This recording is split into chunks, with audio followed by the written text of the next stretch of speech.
অচিনপুর নামে একটা ছোট্ট বন ছিল। সেই বনে বাস করত অনেক পাখির পরিবার। তারা সবাই মিলেমিশে বাস করত। সেই বনে কোনো পাখি যদি ডিম দিত, তাহলে বনের সকলে মিলে আনন্দ উল্লাসে মেতে উঠত। এমনই একদিন সবার মতো আমার ছানারাও আমাকে বাবা বলে ডাকবে। আমাদের একসাথে দুটো সন্তান জন্ম নিয়েছে সুখী। এই খুশি যে আমি ধরে রাখতে পারছি না। যাও কবুতর, তুমি আমাদের দুটো ডিমের কথা বনের সবাইকে গিয়ে বলো। আর সাথে এটাও বলো, কালকে আমাদের বাড়িতে খিচুড়ি দাওয়াত খাওয়ানো হবে। হ্যাঁ হ্যাঁ সুখী, আমি এক্ষুনি যাচ্ছি। এরপর কবুতর একে একে বনের সবার বাড়ি বাড়ি চলে যায় আর তাদের ডিমের কথা খুলে বলে। আর তার সাথে বনের সবাইকে দাওয়াত দিয়ে আসে। আর এভাবে দেখতে দেখতে সেই দিন কেটে যায়। পরের দিন বনের সবাই কবুতরের বাড়িতে খিচুড়ির দাওয়াত খেতে চলে যায়। তোমার বানানো খিচুড়িটা খেতে খুব ভালো লাগলো গো সুখী দিদি। তোমরা তোমাদের ডিমদেরকে দেখে শুনে রেখো, কেমন? আমি আমার ডিমকে বাড়িতে একা রেখে এসেছি, তাই এক্ষুনি আমাকে বাড়িতে যেতে হবে। এ কথা বলে টুনি কবুতরের বাড়ি থেকে চলে যায়। আর কিছুক্ষণের মধ্যেই সবাই সেখান থেকে নিজেদের বাড়িতে চলে যায়। আর এভাবেই দেখতে দেখতে সেই দিন কেটে যায়। কি গো, তোমার ডিম নিয়ে আসতে এত দেরি হলো কেন? তোমার ডিম আনতে দেরি হলো দেখে আমি ডিমের সিঙ্গারা বানাতে পারছি না। আর এদিকে কত কাস্টমার সিঙ্গারা কিনতে এসে ফেরত চলে গেল। ও মা, তাই নাকি? কিন্তু কি আর করব, হঠাৎ করে মুরগির ডিমের যে পরিমাণে দাম বেড়ে গেছে, এতে তো মনে হচ্ছে আমাদের ডিমের সিঙ্গারা বানানো বন্ধ হয়ে যাবে। কিন্তু ডিমের সিঙ্গারা বিক্রি করেই তো আমাদের সংসার চলে। আর আমরা যদি ডিমের সিঙ্গারা বানানো বন্ধ করে দেই, তাহলে তো আমরা অনেক অভাবে পড়ে যাব। তুমি ঠিক কথা বলেছো গিন্নি, কিন্তু এত দাম দিয়ে ডিম কিনে মাত্র 10 টাকায় সিঙ্গারা বিক্রি করলে আমাদের তো অনেক লোকসান হয়ে যাবে। তাই আমার মাথায় একটা বুদ্ধি এসেছে। তাই নাকি গো? তা কি বুদ্ধি বলো তো শুনি। এরপর কৃষক তার স্ত্রীকে তার বুদ্ধির কথা খুলে বলে। আর এভাবেই দেখতে দেখতে রাত হয়ে যায়। আর রাত হতে কৃষক পাখিদের বনে চলে যায়। আর সেখানে গিয়ে কবুতরের ঘরটা দেখতে পায়। আর লুকিয়ে লুকিয়ে সে কবুতরের ঘরের ভিতরে চলে যায়। আর পাখির ডিম দুটো নিয়ে তাড়াতাড়ি সেখান থেকে পালিয়ে আসে। এভাবে দেখতে দেখতে সেই রাত কেটে ভোর হয়ে আসে।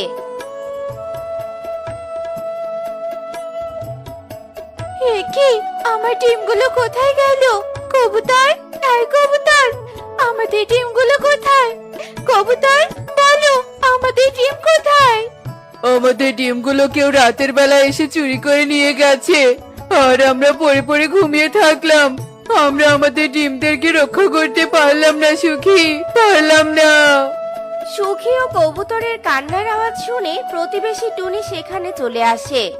কি হয়েছে সুখী দিদি? তোমরা সকাল সকাল এভাবে কাঁদছো কেন? টুনি রে, আমাদের যে সব শেষ হয়ে গেছে। আমাদের ডিমগুলো যে চুরি হয়ে গেছে রে টুনি। এ কি বলছো? কাল রাতে তোমাদেরও ডিম চুরি হয়ে গেছে? কাল রাতে নাকি কাকুলি দিদির ডিম দুটো চুরি হয়ে গেছে। আর এজন্য তো কাকুলি দিদি দিশেহারা হয়ে পড়েছে। কিন্তু হঠাৎ করে আমাদের বনে কিভাবে ডিম চুরি করছে বলো তো? সে যেই হোক, চোরকে আমাদের ধরতেই হবে। তা না হলে আমাদের বনে সবার ডিম চুরি হয়ে যাবে। ঠিক বলেছো কবুতর দাদা, এখন থেকে আমাদেরকে সাবধানে থাকতে হবে। এই বলে টুনি সেখান থেকে চলে যায়। দেখলি তো গিন্নি, আমার কত বুদ্ধি। আমার বুদ্ধির জন্য আমরা ডিম না কিনেই ডিমের সিঙ্গারা বিক্রি করতে পারছি, আর ব্যয়ের তুলনায় অনেক বেশি আয় করতে পারছি।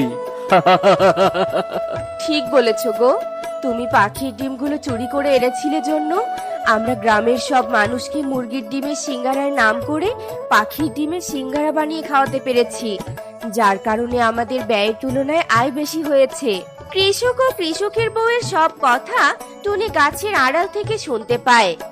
বজ্জাত কৃষক আর কৃষক বউ, তোমরা তোমাদের ব্যবসায় লাভ করার জন্য আমাদের মতো অসহায় পাখিদের ডিম চুরি করে সিঙ্গারা বানাচ্ছ। আর সেই সিঙ্গারা গ্রামের মানুষদের কাছে মুরগির ডিমের নাম করে বিক্রি করছো।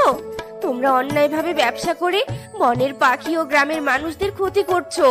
এর শাস্তি তোমাদেরকে পেতেই হবে। এই বলে টুনি সেখান থেকে চলে যায়। আর কৃষক ও কৃষকের বউয়ের কথা বনের সব পাখিদেরকে গিয়ে খুলে বলে। চল টুনি, আমরা সবাই এই বন থেকে পালিয়ে যাই, তা না হলে ওই কৃষক একে একে সবার ডিম চুরি করে নিয়ে যাবে।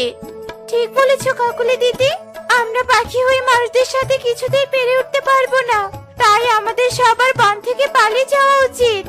না সুখী দিদি, অন্যায়কারীকে প্রশ্রয় দিতে নেই, কেননা সে সুযোগ পেলে অনবরত অন্যায় করতেই থাকবে। তাছাড়া আমরা সবাই মিলে কৃষকের বিরুদ্ধে লড়াই করব, কেননা 10 মিলে একটা কাজ করলে সেই কাজে সফলতা ঠিক আসবে। এখন আমরা কি করব বলতো টুনি?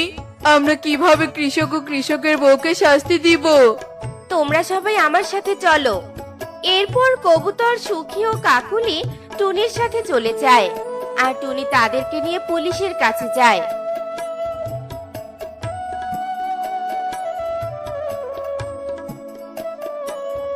একি আমার কারাগারে বনের সব পাখিরা কেন এসেছে? হাবিলদার, এই হাবিলদার, এক্ষুনি এই পাখিদেরকে আমার সামন থেকে বিদায় করো। দাঁড়ান স্যার, আমাদেরকে তাড়িয়ে দিবেন না, আমরা সবাই মিলে আপনার কাছে বিচার চাইতে এসেছি। সে কি, তোরা তো দেখি কথাও বলতে পারিস, তা কিসের বিচার চাস শুনি? এরপর টুনি পুলিশকে কৃষক ও কৃষকের বউয়ের অন্যায়ভাবে করা ব্যবসার কথা খুলে বলে। কি, এই গ্রামে অন্যায় ব্যবসা আর অসহায় পাখিদের ডিম চুরি? এক্ষুনি ওদেরকে জেলে নিয়ে আসব, আর ওদেরকে পাখির ডিম দিয়ে সিঙ্গারা বানানোর জন্য উচিত শিক্ষা দিব। এরপর পুলিশ তার গাড়ি নিয়ে কৃষক ও কৃষকের বউয়ের হোটেলে চলে যায়, আর তাদের দুজনকে গ্রেফতার করে। এ কি স্যার, আপনি আমাদেরকে কেন গ্রেফতার করলেন? আমাদের অপরাধটা কি? অপরাধ করে এখন না বোঝার ভান করছিস, তাই না? তোরা যে মানুষদেরকে মিথ্যে কথা বলে পাখির ডিমের সিঙ্গারা বানিয়ে খাওয়াচ্ছিস, এতে সবার অনেক রোগ দেখা দিতে পারে। আর তোরা যেমন সন্তান হারিয়ে ফেললে কান্নায় ভেঙে পড়িস, ঠিক তেমনি পাখিরাও তাদের ডিম হারিয়ে কষ্ট পাচ্ছে। আর এইসব করে তোরা অন্যায় করেছিস। চল, এখন তোরা জেলে বসে মশা মারবি। এরপর পুলিশ কৃষক ও তার বউকে জেলে নিয়ে যায়, আর তাদেরকে শাস্তি দিতে পেরে বনের পাখিরা অনেক খুশি হয়ে যায়। দেখলে তো বন্ধুরা, টুনিরা কিভাবে অন্যায়কারীকে শাস্তি দিল। কখনো অন্যায় আর অন্যায়কারী এদের কাউকে প্রশ্রয় দেওয়া যাবে না। এমনই সব মজার মজার শিক্ষণীয় টুনি পাখির গল্প পেতে আমাদের পাশে থেকো। আর গল্পটি কেমন হয়েছে তা কমেন্টে জানাতে ভুলো না কিন্তু। Bye bye. নাগরাজ, চলো ওই পাখিদের বনে গিয়ে আমাদের ছানাকে রেখে আসি, নয়তো যে আমাদের সাথে আমার ছানাও বিপদে পড়বে। হ্যাঁ নাগিন, তাই চলো। এরপর নাগ আর নাগিন তাদের ছানাকে নিয়ে পাখিদের বনে চলে যায়, আর তারা টুনির বাড়ির সামনে গিয়ে বলতে থাকে, নাগরাজ, আমাদের ছানাকে পাখির রূপ দিয়ে এই বাড়িতে রেখে যাই। মা, আজ থেকে তুই এখানেই থাকবি। এখন আমাদের বিদায় দে মা, বিদায় দে। তোকে ছেড়ে থাকতে আমাদের খুব কষ্ট হবে, কিন্তু এছাড়া যে আর কোনো উপায় নেই। এসব বলে নাগ নাগিন তাদের ছানাকে পাখি রূপ দিয়ে মন খারাপ করে সেখান থেকে চলে যায়।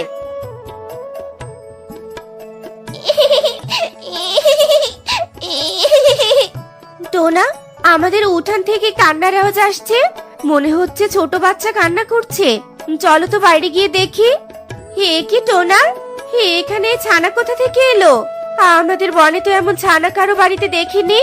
কারো বাড়িতে দেখো বা না দেখো, আগে ছানাটাকে নিয়ে ঘরে তো চলো। ছানাটার বুঝি খুব ক্ষুধা পেয়েছে, ঘরে গিয়ে ওকে কিছু দানা খেতে দাও। হ্যাঁ হ্যাঁ টোনা, তাই করছি। আমার সাথে ঘরে চল মা। দেখেছো ছানাটা খাবার খেতে পেরে কিভাবে চুপ হয়ে গেল? এখন চলো ছানাটাকে নিয়ে বনের সব বাড়িতে যাই, যদিও কারো ছানা হয় তাহলে তাকে দিয়ে আসবো।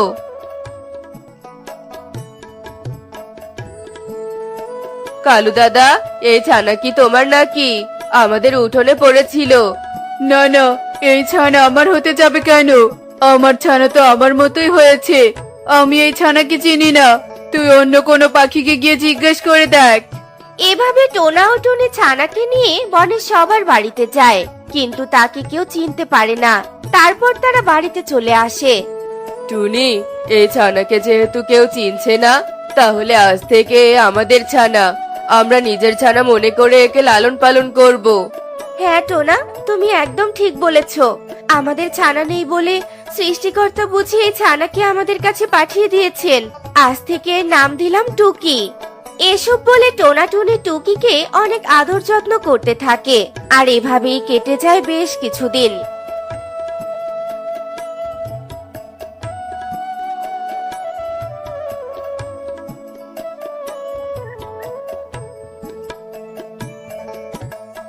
এদিকে টুকি বড় হয়ে যায়, আর তার মাছ প্রজাপতি মৌমাছি সবার সাথে খুব ভালো বন্ধুত্ব হয়ে যায়।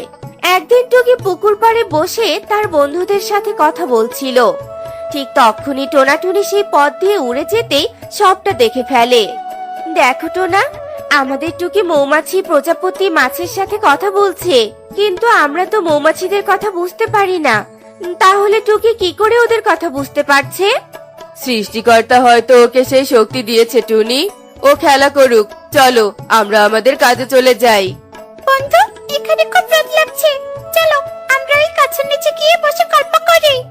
ওখানে গেলে তো মাছ বন্ধু আমাদের সাথে গল্প করতে পারবে না, তখন যে মাছ বন্ধু মন খারাপ করবে। তাই আমরা এখানেই বসে গল্প করি। এই তো আমার মেয়ে। আজ আমি আমার মেয়ের সাথে বন্ধুত্ব করব। আমিও তোমাদের সাথে বন্ধুত্ব করতে চাই, কিন্তু তোমাদের সাথে প্রতিদিন দেখা করতে আসতে পারবো না। এখন তোমরা কি আমাকে বন্ধু বানাবে? কেন বানাবো না? অবশ্যই তুমি আমাদের বন্ধু হবে। তাহলে এই পুকুরে একটা ঘর বানিয়ে দেই, সেই ঘরে আমরা আড্ডা দিব, তাহলে কারো রোদ লাগবে না। কিন্তু তুমি এখানে কি করে ঘর বানাবে বন্ধু? আমি যে জাদু শক্তি জানি, আর আমার জাদু শক্তি দিয়ে ঘর বানাবো। তোমরা চলো, তোমরা বলো তো তোমাদের কি ঘর পছন্দ? এখানে একটা আতা ফলের ঘর বানিয়ে দাও। আতা ফল ঘর দেখতে খুব সুন্দর হয়। এরপর নাগিন পুকুরের উপরে একটা আতা ফল ঘর বানিয়ে দেয়, আর সেই ঘরে উঠে সবাই অনেক মজা করতে থাকে, আর দূর থেকে কালু কাকুলি সব দেখতে থাকে। দেখেছো কাকুলি, পুকুরে এত সুন্দর আতাফল ঘর কে বানালো? আমিও তো জানি না কালু। ওই টুকিরা যখন বাড়িতে চলে যাবে তখন ঘরটা চুরি করে নিয়ে যাব। আমার মনে হচ্ছে ঘরটা কোনো সাধারণ ঘর নয়, ওটা একটা জাদুই ঘর। আর আমি শুনেছি জাদুর ঘরের ভিতরে অনেক খাবার জিনিসপত্র থাকে। হ্যাঁ কালু, আমিও তো তাই শুনেছি। এসব বলে কালু কাকুলি লুকিয়ে লুকিয়ে ঘরটা চুরি করার সুযোগ খুঁজতে থাকে, আর এভাবেই সারা দিন কেটে বিকেল হয়ে যায়। আর বিকেল হতে যে যার বাড়িতে চলে যায়, আর সেই সুযোগে কালু কাকুলি আতাফল ঘর নিয়ে তাদের বাড়িতে চলে যায়। কাকুলি, এই ঘরে তো কিছুই নেই, চলো ঘরটা পুকুরে রেখে আসি। আরে কিছু নেই তো কি হয়েছে, বিক্রি করলে তো টাকা পাওয়া যাবে। কাল বাজারে নিয়ে গিয়ে ঘরটা বিক্রি করে এসো। চলো এখন ঘরটা কাগজ দিয়ে ঢেকে রাখি, যেন কেউ দেখতে না পারে। এরপর কালু কাকুলি ঘরটা কাগজ দিয়ে ঢাকতে থাকে, আর এভাবেই সেই দিন কেটে যায়।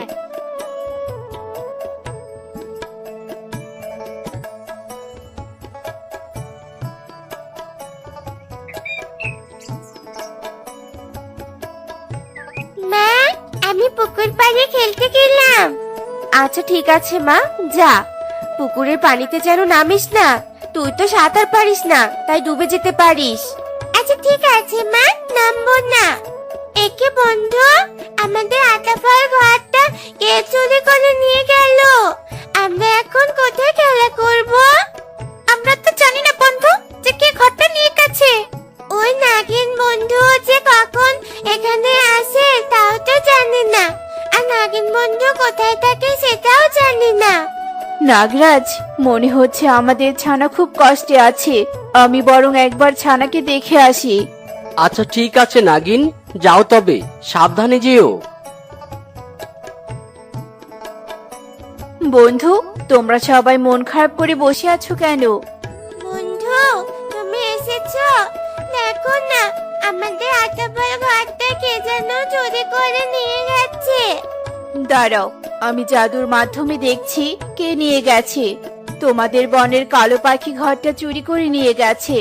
চলো সেখানে যাই। এরপর নাগিন টুকিকে নিয়ে কালুর বাড়ির দিকে যেতে থাকে। ঠিক তখনই পথে টুনি ও টোনার সাথে দেখা হয়ে যায়। মারে, তুই নাগিনের সাথে কোথায় যাচ্ছিস? হে, নাগিন তো তোকে খেয়ে ফেলবে। না মা, নাগিন বন্ধু খুব ভালো, আমাকে খাবে না। তারপর টুকি টুনিকে সব কথা খুলে বলে, আর তারপর সবাই মিলে কালুর বাড়িতে চলে যায়। এ কি টোনা, তুই নাগিনকে নিয়ে আমার বাড়িতে এসেছিস কেন? কেন এসেছি তা তোমরা ভালো করে জানো। নাগিনের দিয়ে আতা ফল ঘর চুরি করে এনে কোথায় লুকিয়ে রেখেছো? আমরা আবার কখন আটা ফল ঘর চুরি করতে গেলাম? মিথ্যে বলার আর জায়গা পাস না? কে মিথ্যে বলছি তা এক্ষুনি বোঝা যাবে। ওই তো আতা ফল ঘরটা কাগজ দিয়ে ঢেকে রেখেছিস। চোর পাখি কোথাকার! আমার মেয়েকে খেলার জন্য ঘরটা আমি বানিয়ে দিয়েছিলাম, আর লোভে পড়ে তোরা সেটা চুরি করে এনেছিস।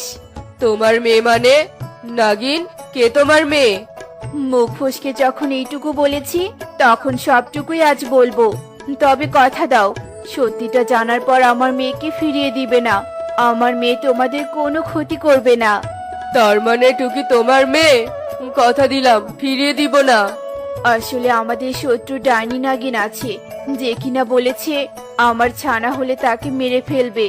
তাই যখন আমাদের ছানা হয়, তখনই পাখি রূপ দিয়ে আমি তোমাদের বাড়িতে রেখে গিয়েছিলাম। আর মাঝে মাঝে ওকে দূর থেকে দেখে যেতাম, কিন্তু কথা বলতে খুব ইচ্ছে করে বলে পুকুর পাড়ে এসে বন্ধু বানিয়ে কথা বলি। ও আচ্ছা, এই ব্যাপার। আমরা আরো পুরো বনে টুকির আসল মা বাবাকে খুঁজেছি, কিন্তু পাইনি বলে আমরা তাকে নিজের সন্তান মনে করে লালন পালন করছি। আর এভাবেই সারা জীবন লালন পালন করব, কারণ আমাদেরও যে কোনো সন্তান নেই। তোমাদের অনেক ধন্যবাদ আমার মেয়েটাকে নিজের মেয়ে মনে করে লালন পালন করার জন্য। এই নাও কিছু স্বর্ণ মুদ্রা, এগুলো দিয়ে ভালোভাবে সংসার চালাবে। তুমি আমার আসল মা? আমার তাহলে দুইটা মা বাবা? চলো আজ তোমাদের সব কথা আমাদের বন্ধুদের বলবো। দাঁড়া মা, আগে আতা ফল ঘরটা পুকুরে দেই। কালু দাদা, তোমরা এক্ষুনি আমাদের বন ছেড়ে চলে যাও, নয়তো বনের সবাইকে বলে মার খাইয়ে নিব। তোমাদের মতো চোর পাখি আমাদের বনে থাকলে কখনো কারো উন্নতি হবে না। না টোনা, কাউকে কিচ্ছু বলিস না, আমরা এক্ষুনি বন ছেড়ে চলে যাচ্ছি। এরপর সবাই সেখান থেকে চলে যায়, আর কালু কাকুলি তাদের অপকর্মের জন্য আফসোস করতে করতে বন ছেড়ে অন্য বনে চলে যায়। দেখলে তো বন্ধুরা, চুরি করে কখনোই উন্নতি করা যায় না, এবং চুরির অপবাদে আত্মসম্মান একবার গেলে তা আর ফিরে আসে না।